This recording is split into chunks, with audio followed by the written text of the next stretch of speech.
जय माँ इंद्राक्षी, जय अम्बे। इंद्राक्षी धाम में दर्शकों आप सभी का हम हार्दिक स्वागत करते हैं।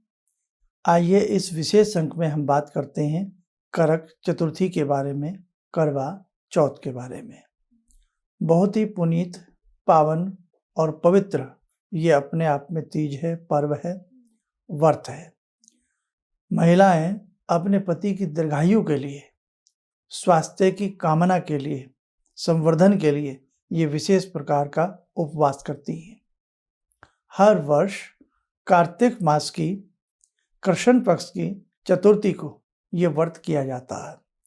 इसमें चंद्रमा के दर्शन किए जाते हैं, चंद्रमा को अर्घ्य दे करके अपने व्रत को पूर्ण किया जाता है। दिन में निराहार रह करके ये व्रत करना बहुत ही है तो मुश्किल, लेकिन भगवती की कृपा महिलाओं को, बेटियों को प्राप्त होती है और महाशक्ति के साथ जुड़ती हुई अपने पति के स्वास्थ्य, संवर्धन, दीर्घायु की कामना करते हुए ये व्रत रखा जाता है। हमें इसमें क्या क्या करना चाहिए, छोटी छोटी बातें बताने का मैं प्रयास करूँगा। वैसे तो ये सारी चीज़ें आपको मालूम ही हैं, पता ही हैं। और इस वर्ष जो हम ये व्रत कर रहे हैं ये 13 अक्टूबर का है। दिन बृहस्पतिवार है, गुरुवार है, बहुत अच्छा दिन है और ये 13 अक्टूबर का ये उपवास रहेगा। इसमें एक चीज़ मैं निवेदन पहले भी करता हूँ, हर साल से करता आ रहा हूँ कि बहुत लोग हमारे इस प्रकार के उपवास का, पर्व का, तीज का अजीब तरीके से मजाक बनाते हैं। अब तो ये सब चीज़ें व्हाट्सएप वगैरह बहुत कम हो गई हैं, लेकिन जब शुरू में ये व्हाट्सएप वगैरह पर ये सब चीज़ें चली तो बड़ा अभद्र तरीके से, मजाक के तरीके से इस सब चीज़ों को दिखाया जाता था। अभी भी यदा-कदा कुछ इस प्रवृत्ति के लोग हैं जो इस मर्म को नहीं समझते हैं। दिन भर भूखे रहना, दिन भर प्यासे रहना, भगवान का गुणगान करना, इस व्रत में गौरी जी का, पार्वती जी यानी कि गौरी जी का, कार्तिकेय जी का, गणपति जी का, भगवान शिव का, शशांक का, रजनीश का, चंद्रमा का विशेष प्रकार का पूजन होता है। मन में व्रत धारणी जो महिलाएं होती हैं, ऐसा संकल्प करके कि जैसे एक प्रेम भगवान श्री शिव के दरबार में है, शिव के परिवार में है, वात्सल्य है, प्रेम है, ऐसा ही प्रेम मेरे भी घर में रहे और भगवान जो मृत्युंजय हैं वो ऐसी कृपा प्राप्त करें कि आपके पति 100 साल जिएं, हजारों साल जिएं, दीर्घायु रहें। लेकिन उन सब चीज़ों का मजाक बनाते हुए बड़े अजीब अजीब सी पोस्ट डाली जाती हैं। तो मैं आप सबसे निवेदन करता हूँ, इस प्रकार की जब भी आपके पास कोई पोस्ट डालता है, एक तो उसको समझाइए और बताइए कि आप ये अपने धर्म की मजाक बना रहे हैं, और सेकेंडली उस पोस्ट को कतई ना देखें। आपको जरा सा भी शक शंका लगती है, उसको वहीं पर आप डिलीट मारें। आप आगे बढ़ेंगे, हम आगे बढ़ेंगे, तभी इस प्रकार के लोगों का जो प्रयास है वो अधूरा रह जाएगा। समझे आप? बहुत लोग धर्म की आड़ में ऐसा गेम खेलते हैं, ऐसा प्रयास करते हैं कि साहब मजाक बना करके रख देते हैं। तो इस चीज़ का आप सब लोग ध्यान रखें। इस बार भी 1-2 बार की बात है और इनका ऐसे खंडन करते रहिएगा, फिर हिम्मत नहीं होगी हमारे किसी भी तीज त्योहार की मजाक बनाने की। खैर, अब देखो कुछ बातें इसमें आप सुनिए और जानिएगा। करवा चौथ का व्रत अखंड सुहाग को देने वाला व्रत है। करवा चौथ व्रत पति पत्नी के बीच अपार प्रेम का प्रतीक है। करवा चौथ में चंद्र देवता की पूजा के साथ साथ शिव, पार्वती, स्वामी कार्तिकेय व श्री गणेश जी का भी पूजन किया जाता है। जैसे शैलपुत्री पार्वती जी ने घोर तपस्या करके शिव को प्राप्त किया, वैसे ही अखंड सौभाग्य हमें भी मिले, ऐसी भावना करते हुए महिलाएं इस व्रत को करती हैं। इसलिए इसमें भगवान शिव, पार्वती जी की पूजा की जाती है। चंद्रोदय यानी कि चंद्रमा उदय के बाद चंद्रमा के दर्शन कर अर्घ्य देकर ही जल भोजन ग्रहण किया जाता है। तांबे या मिट्टी के करवे में चावल, उड़द की दाल, सुहाग की सामग्री, कंघी, शीशा, सिंदूर, चूड़ियाँ, रिबन और रुपया सारा सामान रख करके व्रत के बाद सासू जी के पांव छू करके फल मेवा व सुहाग की समस्त सामग्री उन्हें दे दी जाती है। तो कहने का भाव, इसमें बहुत सारी बातें छिपी हैं। सुहाग का प्रतीक, दिन भर महिलाएं सजी संवरी, है ना, जैसे भाई एक नई नवेली दुल्हन होती है। क्यों? इसका कारण क्या है? इसका कारण ये नहीं है कि भाई आप सज रहे हैं, संवर रहे हैं।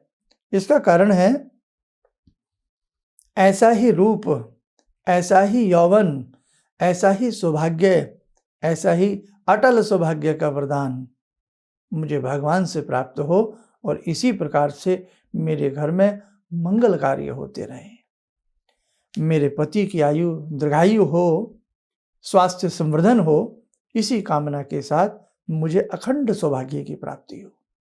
समझे आप? तो इसमें भगवान शिव जी की, कार्तिकी जी की, भगवती गौरी की पूजा सभी की जाती है। और रात्रि में जब चंद्र दर्शन होते हैं, चंद्र उदय होते हैं, चंद्रमा को देख करके प्रणाम किया जाता है और छोटा सा दीप देसी घी का जलावें, उन्हें अर्पण करें, थोड़ा सा मिष्ठान चढ़ावें, जल में थोड़े चावल आदि डाल करके चंद्रमा को अर्घ्य दे करके थोड़ा सा जल ग्रहण करके अपने व्रत को पूर्ण किया जाता है। और उसके बाद आप भोजन प्रसाद अपना आराम से जो भी आप खाते हैं, सात्विक भोजन उसमें लिया जाता है। अब इसमें 2 मंत्र भी हैं। ईश्वर न करे कि किसी के घर में हारी बीमारी, पैर पसारे पड़ी हो, तो अगर कहीं किसी के पति बहुत बीमार रहते हैं तो 2 मंत्र हैं। एक मृत्युंजय मंत्र है, एक उसका दूसरा रूप से शावर मृत्युंजय मंत्र है।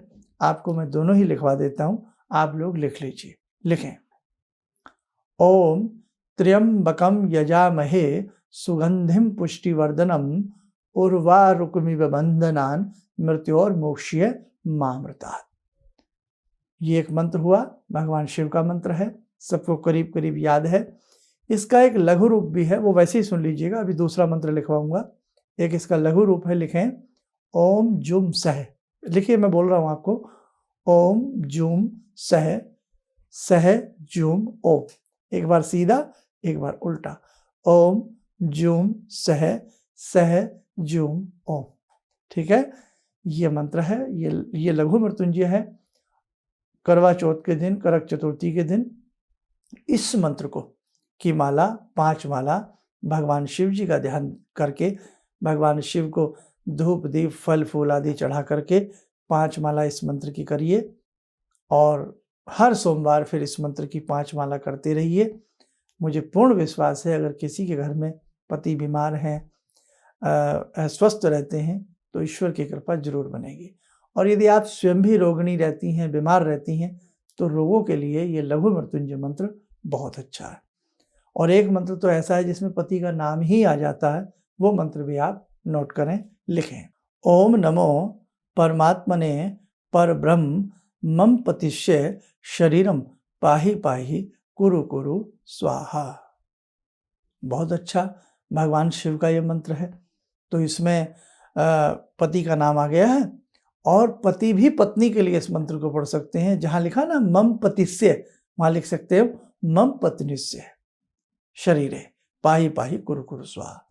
भाई, पत्नी कर सकती हैं आपके स्वास्थ्य के लिए, तो आप भी तो पति पत्नी के स्वास्थ्य के लिए इस मंत्र को जप सकते हैं। आप तो करक चतुर्थी के व्रत जो है, करवा चौथ के व्रत पति भी बहुत रखते हैं। भाई चलिए, अपना अपना मन है, इसमें कहीं कोई दुराई नहीं होना चाहिए। अब ये मैंने आपको 2-3 भगवान शंभू के मंत्र बताए हैं, इन्हें नोट डाउन कर लेना और आप कर सकते हैं। भगवान शिव को साक्षी मान करके, फोटो घर में है तो बहुत अच्छी बात है, मंदिर जा सकते हैं तो और अच्छी बात है, नहीं तो घर में साक्षी मान करके भगवान शंभू को धूप दीप दे करके ओम नमो परमात्मने इस मंत्र की, या मृत्युंजय मंत्र की, या लघु मृत्युंजय मंत्र की आप 3 माला जरूर करिएगा। और फिर हर सोमवार 3 माला करते रहें। 11-21 सोमवार का नियम ले लें, आपको लगेगा आपके पति जरूर सही होंगे और स्वास्थ्य संवर्धन उन्हें प्राप्त होगा। तो बहुत अच्छे से मीठा पर्व है ये। और इसी में देखो ना, बुजुर्गों की हम सेवा करते हैं, बुजुर्गों से हम आशीर्वाद लेते हैं। इसी व्रत में सारा बायना रख करके किसी सुंदर डलिया में या किसी उसमें सुंदर चीज़ में उसमें श्रृंगार पिटारी ये सारी चीज़ें आप अपनी सासू माता को दीजिए और उनसे आशीर्वाद लीजिए। बड़ों के आशीर्वाद में वास्तव में स्वर्ग छिपा होता है। बड़े हमेशा आशीर्वाद देने को लालायित रहते हैं, लेकिन कई बार आशीर्वाद लेना कुछ लोग ज़रूरी नहीं समझते। हालांकि मुझे ऐसे दिनों में इस टाइप से नहीं बोलना चाहिए, लेकिन कई बार दोनों ही बातें हैं। इसलिए हमारे इस तीज त्यौहार में हम उनसे आशीर्वाद लेते हैं, उनके पाँव चरण छूते हैं और उन्हें ये सारा सामान हम प्रस्तुत कर, उन्हीं का दिया है, बड़ों का ही दिया है। दिया तो बड़ों का ही है ना, उन्हीं के आशीर्वाद से सब कुछ बना है, उन्हीं के आशीर्वाद से विवाह हुआ है सारी बातें। तो आप बहुत अच्छे से प्रेम से रहिएगा। और ये पति के लिए तो हम सौभाग्य का व्रत रखते ही रखते हैं, लेकिन ये सास और बहू के प्रेम का भी पर्व है। भाई आप सब कुछ पूज करके उन्हें देती हैं ना, है ना, तो सब अच्छे से करिएगा। और कहीं अगर सासू माता ना हो तो आस में पड़ोस में कोई बड़ी हो, उन्हें सासू माँ समझ करके, है ना भाई, माँ तो हम, माँ का रूप तो हम किसी में भी देख सकते हैं, हमसे जो बड़े हैं तो उनमें माँ का सब रूप समझ करके आप उन्हें ये सारा सामग्री दे सकते हैं। बस इतना ही इस व्रत में होता है। बहुत अच्छे से रहिए। मेरी तरफ से सभी बच्चियों को, बेटियों को, सभी को, माताओं को, सभी व्रत रखने वाली महिलाओं को, है ना, स्त्रियों को मेरी तरफ से बहुत बहुत शुभकामनाएं। अब आइए भगवती जगजननी से 2 मिनट के लिए प्रार्थना करें। हे भगवती, हे जगदम्ब भवानी, हे गौरी, आप हमारी पूजा स्वीकार करना और हमारे घर में सदैव सदैव के लिए वास करना और हमें आशीर्वाद देना। ओम सिंदूरारुण विग्रहां त्रिनयनां माणिक्यमूले स्फुरात् स्तारानायकशेखरं स्मितमुखी बापेन वक्षोरुवां पाणिभ्यामलपूर्णरत्नचषकां रत्नोत्परां बिभ्रति सौम्यां रत्नगटस्थरक्तचरणां ध्यायेत् पराम् अम्बिकां खड्गं चक्रगदेषु चापपरिगान् शूलम्बुशुण्डिं शिरा शङ्खं समदधतीं करे स्त्रीनयनां सर्वाङ्गभूषावृतां नीलासमद्युतिमास्य पाददशकां सेवे महाकालिकां यामास्तो स्वपितैहरो कमलजो हन्तुं मधुं कैटवं विद्युद्दामसमप्रभां मृगपते स्कन्दस्थितां भीषणां कन्या विहकरवालखेटविलसा धस्ताविरासेवितां हस्तैश्चक्रगदाशिखेटविशिखां चापं गुणं तर्जनीं विप्राणामलिलात्मिकां शशिधरां दुर्गां त्रिनेत्रां भजे। तो भी आपने भगवती का गुणगान किया, भगवती की उपासना की। माँ गौरी, माँ भगवती जगदम्ब भवानी आपके ऊपर अवश्य कृपा करेंगी। और हमारी तरफ से भी करवा चौथ की, करक चतुर्थी की आपको बहुत बहुत शुभकामनाएं।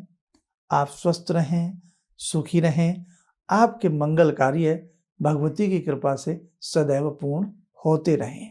जय जय अम्बे, जय भवानी। भगवान से जुड़ो और भगवान से जुड़ने का जरिया आपने बताया, बहुत अच्छा लगा, बहुत धन्यवाद। और सनातन धर्म को जिंदा रखने के लिए आप जो प्रयास कर रहे हैं वो बहुत सराहनीय है। हम लोग को मौका मिला है, हम लोग भाग्यशाली हैं जो आपके करीब आने का हम लोग को मौका मिला है। किसी भी समस्या के समाधान के लिए मिले प्रसिद्ध हस्तरेखा एवं वास्तु विशेषज्ञ प्रोफेसर धर्मेंद्र शर्मा जी से। नोट: शिविर में भाग लेने हेतु एवं व्यक्तिगत रूप से मिलने के लिए कॉल करने का समय सुबह 10 बजे से शाम 6 बजे तक। हमारे विभिन्न ज्ञानवर्धक कार्यक्रम देखने के लिए आप हमें अभी सब्सक्राइब करें, बेल आइकन को प्रेस करें ताकि आप देख सकें हमारा कार्यक्रम सबसे पहले। और अधिक जानकारी के लिए फेसबुक पेज को लाइक करना न भूलें।